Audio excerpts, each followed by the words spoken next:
Okay, we have Laurent,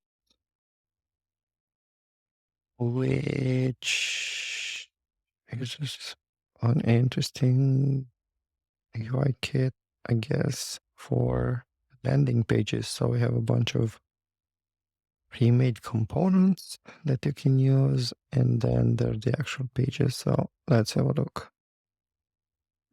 Doo-doo-doo.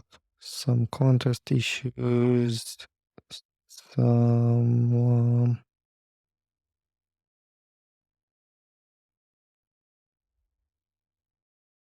font spacing issues. I don't know if this was deliberate or not. Looks deliberate.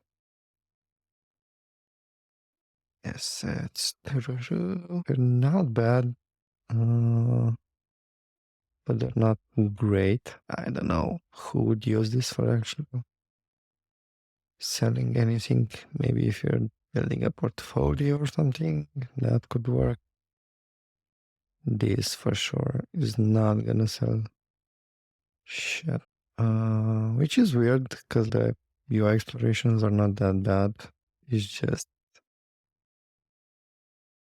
like halfway there. Some of the stuff is good, but mostly like the top of the pages, at least for me, they're trash. This cannot be your homepage. Seriously.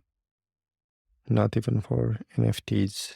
So I would not recommend buying this one.